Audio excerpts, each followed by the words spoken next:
Hello world, Michael here. For this devlog, I would like to go through some social media comments. We've started doing the social media thing. We've cut up some videos, posted it around. On TikTok, we put first part of our YouTube devlog where I explain a bunch of different concepts, single shard, unlimited population density. And it's garnered a lot of views and some good comments, honestly. Some of them are very serious comments, bring up very serious topics. I'd like to kind of just go through it. So let's just get into it. So this first comment here, this guy makes reference to a failed MMO. I mean, man, I knew this is going to be something that I wanted to talk about at some point, and we really just need to be candid and upfront about everything. This domain that Crowded Kingdoms is entering, of MMOs in general, but definitely those that claim to be a single shard type MMO. I mean, it's fraught with scams. Let's just be honest about it. There's been a lot of failed projects in this space. And some of them, I think, are honest projects that failed for honest reasons. Like the technology just couldn't handle it after they finally got to market or something. Other projects, I think, have failed for business reasons. I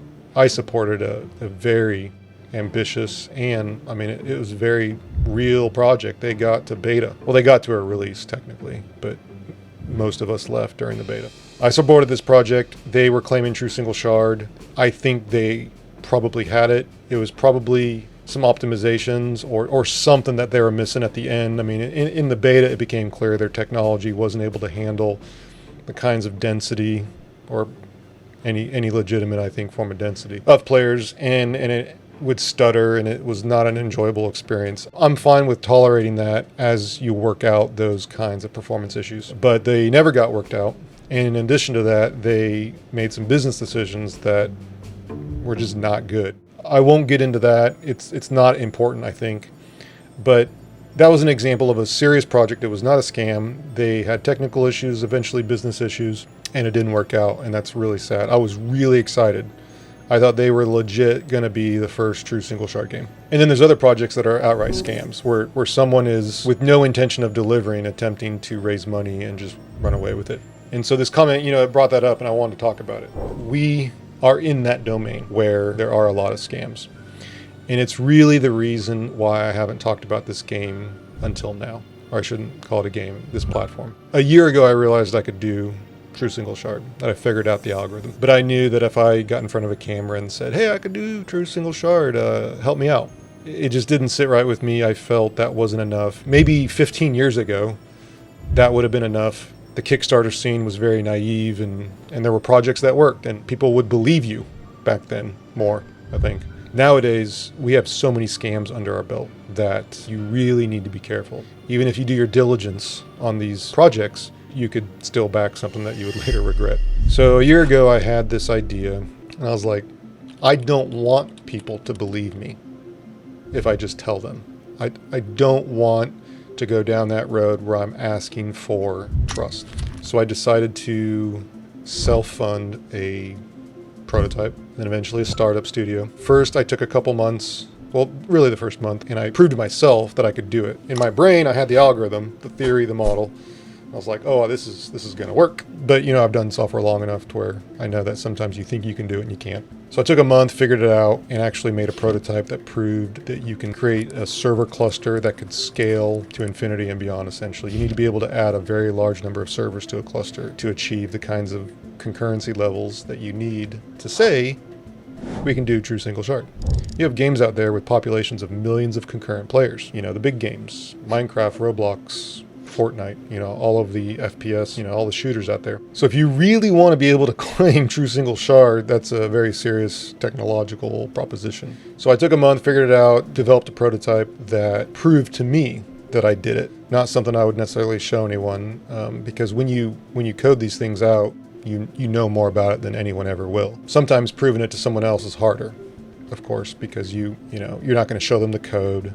They're not going to study the code and the data structures, algorithms, all that. So first I proved it to me, and then I realized I did actually have the solution, the algorithm, and it's very complex. It took a long time. So anyway, then I self-funded the studio to make a more advanced prototype into what would become what we have now, the game, the platform, Crowded Kingdoms, where we can visually prove and game user player experience prove that we can get a very large number of players onto our clusters, our servers, our cluster. And that's where we're at now. You know, I started talking about this because this comment made reference to a failed MMO. You know, everyone out there that's watching, everyone that's considering backing, I'm acknowledging that this domain has a lot of scams in it. I'm acknowledging that the claim of true single shard has lots of scams in it. That's just important to not just make reference to, but keep it in mind as we go about this. So the whole idea right now, why we're talking about this, why Crowded Kingdoms is now available, is because our core technology is able to be fully demonstrated to the public, full stop. I mean, that's it. That's a big one. We can fully demonstrate our technology right now. The game is online 24/7. The game is free to play. There's a free play happy hour Thursdays and Fridays at 7. There's not a lot to do in the game, but that's okay. The whole idea here is that we can do both true single shard and unlimited density. And technically, there are limits right now. I've been focused on single server performance, and I think I'll be done with that next iteration this week, and then I'll slap those servers into a cluster and test out where we're at with the cluster. But it's largely a level of optimization right now as to getting our numbers up to effectively give you unlimited density. The code I tested 2 weeks ago capped out at about 10,000 players in a relatively small space, 8 chunks. I'm not going to do math right now, but it's like 100 meters. No, I'm sorry, double it. It's a radius, 200 meters diameter cubed. And that's ridiculous. That's, you know, just gratuitous amounts of people all running around. And this next iteration that I've been working on, I haven't fully tested it yet, but it's proven to be the next level, like an order of magnitude or more. We need to keep in mind that we have to prove stuff. And you shouldn't take anyone's word for anything anymore. You really need to wait for the evidence. Actually, that reminds me, there's another comment down here. I will mention this because this is a nice comment. He said, big claims demand big evidence. And I really like that. It's to the point. It's not a troll comment. It's absolutely true. Great comment. I like it. And this is where we need to be at as a community with, okay, I hear what you're saying, but you really need to prove it. And in the video that he's responding to, there is no proof. It's just a cut up of our first devlog, and we don't show gameplay. This is like a really short video. The full video on YouTube has the gameplay, and it has the demonstration of showing 4K avatars. And I don't think we posted it yet, but there's a new devlog coming that shows me breaking the server. Spoiler alert, it's not like that glorious, like it doesn't explode or anything. The game doesn't just freeze all of a sudden. It's done gracefully, so it's not that dramatic to look at. But in that video, I show going up to like 10,000 avatars, and that's nice.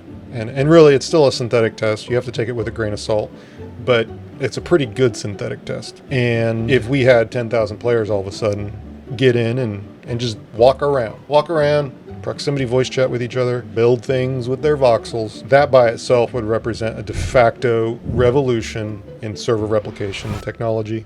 It would mean you could build games that had gameplay mechanics that potentially relied upon mobs of other players. Not that that's like the most amazing thing ever in the world, that we just need to, you know, stop the human race and do that all of a sudden.